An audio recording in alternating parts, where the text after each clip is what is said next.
আসসালামু আলাইকুম। SSC 2025 batch তোমাদের final revision batch chemistry and physics শেষ হওয়ার পরে যে পরীক্ষাটা তোমাদের 15,000 টাকার প্রাইজ মানির যে পরীক্ষাটা হওয়ার কথা ছিল সেটা হচ্ছে আগামী 28 মার্চ 2025 তারিখে অনুষ্ঠিত হবে ইনশাআল্লাহ। তো পরীক্ষা তোমাদের হচ্ছে পরীক্ষার বিষয়বস্তু তোমাদের হচ্ছে এবং পরীক্ষার মানবন্টন, তারপর হচ্ছে তোমাদের পরীক্ষা এক্স্যাক্ট কোন সময় অনুষ্ঠিত হবে এবং কিভাবে অনুষ্ঠিত হবে সেই ডিটেলস সবকিছু থাকবে আজকের ভিডিওতে। তাই আজকের ভিডিওটা একদম শুরু থেকে শেষ পর্যন্ত হচ্ছে তোমরা মনোযোগ সহকারে অবশ্যই দেখবে। আচ্ছা, প্রথমেই আসা যাক তোমাদের পরীক্ষায় মেধা তালিকার ভিত্তিতে কে কোন পজিশন অর্জন করার মাধ্যমে কত টাকা প্রাইজ মানি থাকবে সেটা প্রথমে আমি ক্লিয়ার করে নিচ্ছি। প্রথমত হচ্ছে যে মেধা তালিকায় বা মেরিটে যে ফার্স্ট হবে সে হচ্ছে 5,000 টাকার প্রাইজ মানি তার জন্য থাকবে। সেকেন্ড পজিশনের জন্য থাকবে 3,000 টাকার প্রাইজ মানি। থার্ড পজিশনের জন্য থাকবে হচ্ছে যে থার্ড পজিশন যে অর্জন করবে তার জন্য থাকবে হচ্ছে 2,000 টাকা প্রাইজ মানি। এরপর মেধা তালিকার ভিত্তিতে যারা ফোর্থ এবং ফিফথ হবে উভয়ের জন্য থাকবে হচ্ছে আলাদা আলাদাভাবে ফোর্থ পজিশনের জন্য 1,000 টাকা এবং ফিফথ পজিশনের জন্য 1,000 টাকা করে প্রাইজ মানি থাকবে। তারপর হচ্ছে সিক্সথ এবং সেভেন্থ মেধা তালিকায় সিক্সথ বা ষষ্ঠ যে হবে তার জন্য থাকবে 750 টাকা প্রাইজ মানি এবং সপ্তম যে হবে তার জন্য থাকবে 750 টাকা প্রাইজ মানি এবং অষ্টম, নবম এবং দশম এই তিনটা পজিশন মেধা তালিকার ভিত্তিতে যে অষ্টম হবে তার জন্য থাকবে 500 টাকা প্রাইজ মানি, নবম পজিশনের জন্য থাকবে 500 টাকা prize money. Last but not list দশম যে পজিশন মেধা তালিকার ভিত্তিতে যে মেরিটে 10th হবে বা দশম হবে তার জন্য থাকবে 500 টাকা প্রাইজ মানি। অর্থাৎ টোটাল একটা পরীক্ষার উপর সর্বমোট 15,000 টাকার প্রাইজ মানি থাকবে ইনশাআল্লাহ। আচ্ছা, এবারে আসা যাক আমাদের সিলেবাস নিয়ে, যে পরীক্ষার সিলেবাস কি থাকবে এবং হচ্ছে দেখা যাচ্ছে যে তোমাদের অনেকে জিজ্ঞেস করেছিল পরীক্ষার সিলেবাস নিয়ে। তো সিলেবাস নিয়ে এখন আমি আলোচনা করতেছি, বা এই কোশ্চেনটাকে আরেকভাবে করা যায়, সেটা হচ্ছে যে পরীক্ষা কিসের উপর হবে, বা অন্যভাবে যদি কোশ্চেনটা জিজ্ঞেস করা হয় তাহলে এভাবে বলা যায় যে কিভাবে পড়লে সহজে প্রাইজ মানিটা জেতা যাবে। তো সেটাই আমি এখন বিস্তারিত আলোচনা করতেছি। সেটা হচ্ছে যে তোমাদের ওয়ান শট এমসিকিউ ক্লাস যেগুলো আছে প্রত্যেকটা ওয়ান শট এমসিকিউ ক্লাস আমার চ্যানেল থেকে তোমরা অবশ্যই A to Z করবে, কারণ হচ্ছে ম্যাক্সিমাম দেখা যাচ্ছে যে ম্যাক্সিমাম ইম্পর্টেন্ট টপিকস হচ্ছে আমি আলহামদুলিল্লাহ ওয়ান শট এমসিকিউ ক্লাসেই হচ্ছে কভার করার ট্রাই করেছি। আর হচ্ছে তোমরা সেকেন্ড যে কাজটা করবে সেটা হচ্ছে ওয়ান শট এমসিকিউর শেষে যে এইচডব্লিউগুলো আমি দিয়ে থাকি সেই এইচডব্লিউগুলো অবশ্যই তোমরা টাইমলি করবে, ঠিক আছে?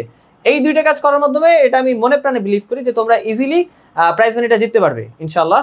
আর হচ্ছে আরেকটা ব্যাপার সেটা হচ্ছে যে তোমাদের অর্থাৎ আমি বুঝতে চাচ্ছি যে ওয়ান শট এমসিকিউ ক্লাসগুলোতে কেমিস্ট্রি অ্যান্ড ফিজিক্স এই দুটা চ্যাপ্টারের দেখা যাচ্ছে যে রসায়ন এবং পদার্থবিজ্ঞান এই দুটা সাবজেক্টের এই দুটা বিষয়ের দেখা যাচ্ছে এই দুটা বিষয়ের আমি যেই ক্লাসগুলো ওয়ান শট এমসিকিউ ক্লাসে কভার করেছি, ওয়ান শট এমসিকিউ ক্লাসে আমি যেই চ্যাপ্টারগুলো কভার করেছি রসায়ন এবং পদার্থবিজ্ঞান দুটো বিষয়ের উপর, ঠিক ওই কয়টা চ্যাপ্টারের উপরেই তোমাদের হচ্ছে যে মানে পরীক্ষার কোশ্চেন আমি দিব ইনশাআল্লাহ। তো আমি আশা রাখতেছি যে তোমাদের সিলেবাসের ব্যাপারটা ক্লিয়ার হয়ে গেছে। আচ্ছা, এবার কথা বলতেছি যে পরীক্ষার দিন নিয়ে। পরীক্ষার দিন হচ্ছে আমি একটা ভোটের আয়োজন করেছিলাম, সেখানে তোমরা বেশিরভাগই হচ্ছে ভোট দিয়েছিলে যে 28 মার্চ 2025 রোজ শুক্রবার, ঠিক আছে?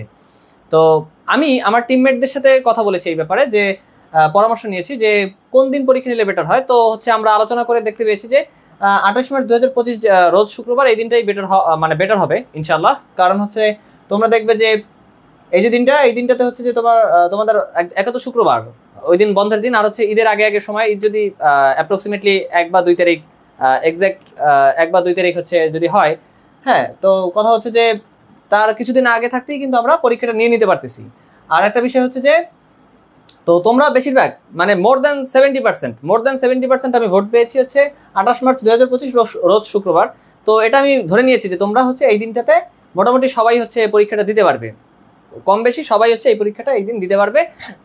এই জন্য হচ্ছে আমরা আলোচনা করে এই ব্যাপারে সিদ্ধান্ত উপনীত হয়েছি যে 28 মার্চ 2025 রোজ শুক্রবার এই দিনই হচ্ছে পরীক্ষাটা তোমাদের নিব আমি ইনশাআল্লাহ। তো তারপর আসা যাক পরীক্ষার সময়। তো 28 মার্চ 2025 এই দিন যদি পরীক্ষা হয়, পরীক্ষাটা ঠিক তোমরা কখন দিতে যাচ্ছ সেটা হচ্ছে সকালে দিবে, মানে 28 মার্চ 2025 রোজ শুক্রবার সকাল 10টা-11টার দিকে তোমরা দিবে, কারণ পরীক্ষাটা হবে হচ্ছে টোটাল 1 আওয়ার বা 1 ঘন্টার। তাহলে সকাল 10টা থেকে শুরু করে সকাল 11টার মধ্যে শেষ করা যায়, অথবা রাত 8টা থেকে সন্ধ্যা 7টা থেকে রাত 8টা পর্যন্ত এরকম একটা সময় নেওয়া যায়। অথবা আরেকটা কাজ করা যায় যে তারাবির পর, তখন তো হচ্ছে দেখা যাচ্ছে 28 তারিখের দিকে আমরা সালাতের পর যদি নেই আর কি, তাহলে হচ্ছে 10টা থেকে আরেকটা কাজ করা যায় যে রাত 10টা থেকে রাত 11টা এরকম একটা টাইম করা যায়।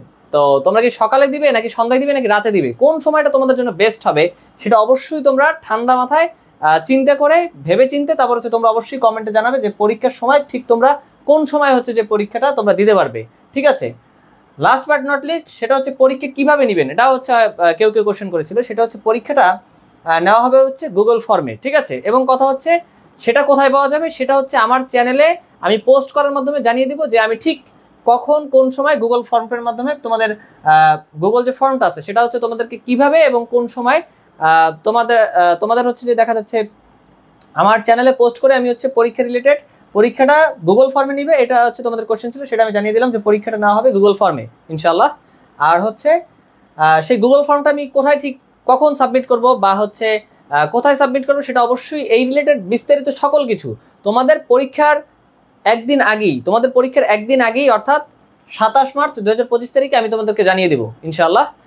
তো তোমাদের হচ্ছে পরীক্ষার তোমরা তোমরা তোমরা একদিন আগেই হচ্ছে এই ব্যাপারে সকল আপডেট পেয়ে যাবে, পরীক্ষা রিলেটেড সকল আপডেট আমি একদিন আগেই তোমাদেরকে আমার চ্যানেলে পোস্ট করার মাধ্যমে জানিয়ে দেবো। তো এই বিষয় নিয়ে দুশ্চিন্তা করার কোনো প্রয়োজন নেই, তোমরা জাস্ট একটা কাজ করবে, সেটা হচ্ছে এখন থেকে তোমরা প্রত্যেকেই কেমিস্ট্রি অ্যান্ড ফিজিক্স এই দুটো বিষয়ের এমসিকিউ একদম মানে ভালোভাবে প্র্যাকটিস করা স্টার্ট করে দাও, যাতে তোমরা এই সময়ের মধ্যে একটা বেস্ট পজিশনে প্র্যাকটিস করতে করতে মানে তোমরা প্রত্যেকে যেতে পারো ইনশাল্লাহ। তো সকলের জন্য শুভকামনা রইল, অল দ্য বেস্ট, আসসালামু আলাইকুম।